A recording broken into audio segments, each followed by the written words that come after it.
So, one of the things about doing your own inner work, spiritual work, is that there's a lot of talk about the ego, right?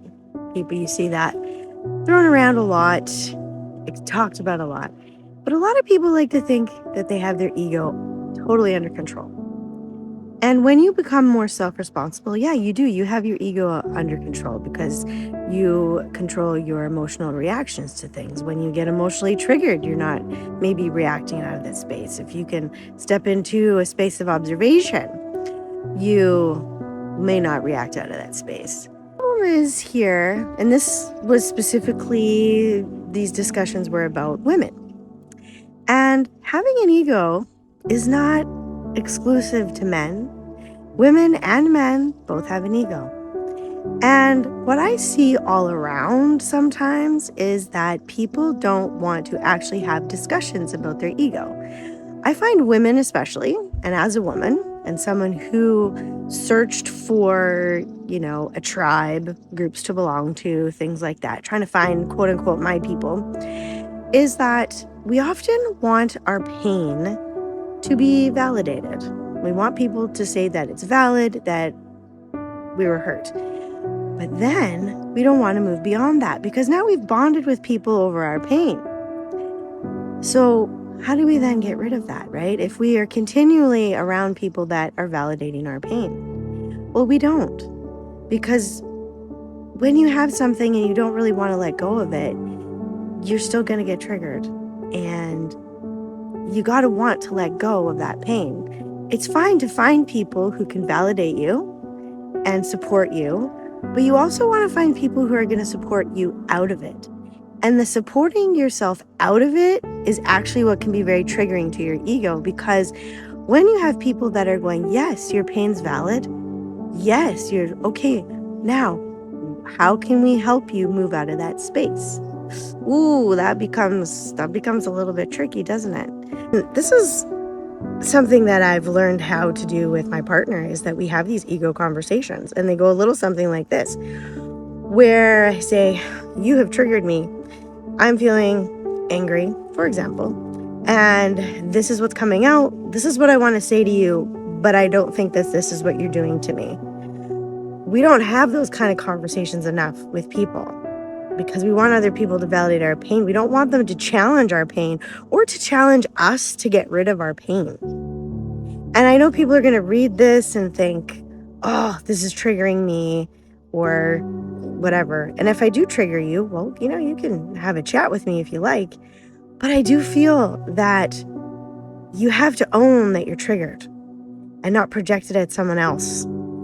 And you own that you're triggered, and you have to actually admit to yourself that you want to let this pain go. Do you want to let this pain go, or do you want to keep it? Because I find that in really large groups of people where you get people together, people don't want to let it go. And when someone says, hey, I see you, I hear you, let's support you out of this, it's the supporting out of it that people don't want. People don't want to be supported out of it because they've been holding on to it for so long. So how do we get by that? Well, I don't know. I mean, it's up to each individual person to really look at that, because egos aren't about being a man or a woman. It's not about the divine masculine or the divine feminine. It's about how willing are you to look at something. I've had people who have been triggered by things I said. For example, I had a friend that asked me a question and I gave her an answer, and I felt confident in my answer, but that didn't mean that I wasn't going to listen to any other discussion. But she got angry, and her beef with me was that I was confident in my answer. And I thought that was strange. And I thought, well, if I have triggered you somehow, or do you feel inadequate, let's talk about it. And then this person proceeded to yell at me and try to tell me that I was being a know-it-all and all of these things. And I thought, well, I don't feel that I was doing any of those things. I will check my own behavior. However, if you ask me a question and I answer it, and then you get angry at me, how is that my fault? How? Because your reaction is something that you don't have healed yet inside of yourself. And I'm totally willing to have those discussions. I am very open to hearing other people's opinions. I'm very open to hearing other people's perspectives. As I've said in numerous videos, it's how we all learn things.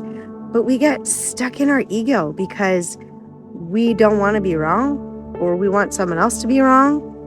It's the old divide and conquer. And if our ego can hold on to that pain for us and keep us stuck in a loop, it's going to do it. So we have to be willing to see that that's what our ego is trying to do, because not everybody's trying to hurt us, especially if you're in healing circles or healing groups. I've just seen it so often, and I find it happening more and more right now, where people don't want to be supported out of their pain. They want their pain validated. And sure, you can validate pain like parking, right?